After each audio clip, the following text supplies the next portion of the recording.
और लोग कहते हैं, मुझे आज कहते हैं, मैं बगल का गांव गोविंदपुरा है जो पहले हमारी पंचायत का हिस्सा था और जहां पर विशेष रूप से जाट कम्युनिटी है, मेरे को कहते हैं अरे भाया बूरो बाबू बहुत बढ़िया छो, बूरो बाबू को पोतो छो, बूरो बाबू माँ को सरपंच छो, बूरो बाबू बहुत काम करे, सब लोग आता नहीं काम करे, सारा लोग कोई बिरादरी हो बूरो बाबू कदे मना कौन करे, बी का करासू कदे कोई आदमी जरूरत नहीं गई तो कदे खाली हाथ कौन। मैं उस परिवार का। आपको क्या लग रहा है, आपको इस बार भी कांग्रेस प्रत्याशी बनाएगी? साहित्य आपके मन में है तो आपको आपके काम में भी साहित्य दिखना चाहिए, आपकी कथनी और करनी में फर्क नहीं होना चाहिए। आप जनता को साहित्य की भाषा में भड़का दो और जनता सवाल पूछेगी कि आप कोरोना के समय कहाँ थे। जनता सवाल पूछेगी, मैं आपको दावे से कह रहा हूँ, गरीब व्यक्ति, परेशान व्यक्ति, कोई भी वर्ग का व्यक्ति हो, भले वो अमीर हो जो अस्पताल में जिन्होंने दम तोड़ दिया, वो लोग पूछेंगे कि आप उस महामारी में कहाँ चले गए थे जब पूरे विश्व में महामारी थी। आपको सवालों का जवाब देना पड़ेगा। लंपी की आप गाय को माता कहते हो, आप गाय के नाम पर वोट लेना चाहते हो, लेकिन जब लंपी आई तो आपने एक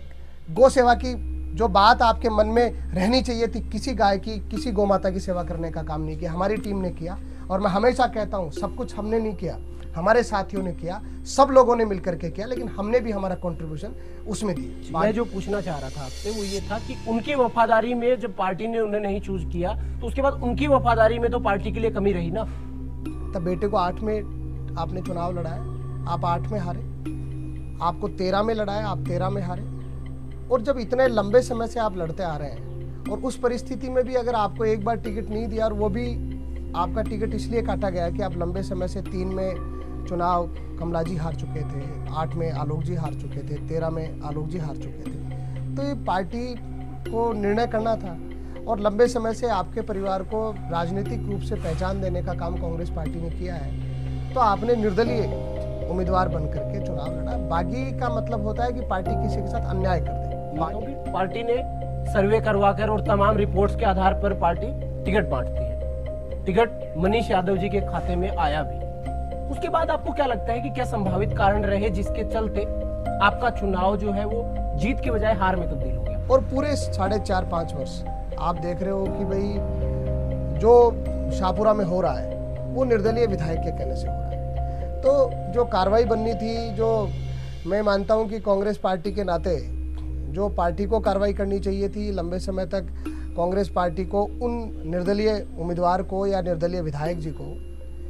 पार्टी के अंदर उतना इन्वॉल्वमेंट नहीं रखना चाहिए था जितना नहीं बनता था उनका, लेकिन फिर भी रखा गया। इस बात की पीड़ा मुझे जरूर है, हमारे कार्यकर्ताओं को भी है, क्षेत्र की जनता को भी है। ये है कि इस तमाम विश्वविद्यालय से लेकर आज तक की जो यात्रा है और आप आगे जो ये यात्रा कर रहे हैं, इस संघर्ष के दौर में एक किसान परिवार से होने के बाद आपने पैसे की जो व्यवस्था थी वो कैसे देखी? अगर आपके नाम के साथ विधायक जी जुड़ता है तो किस तरह के परिवर्तनों की उम्मीद की जा सकती है?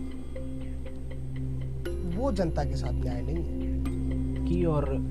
आपका एक भाषण है जहां पर आप बोलते नजर आते हैं कि हमारे क्षेत्र में विधायक से ज्यादा उनकी पत्नी की चलती है। कमला जी की, एकमात्र कमला जी की वजह से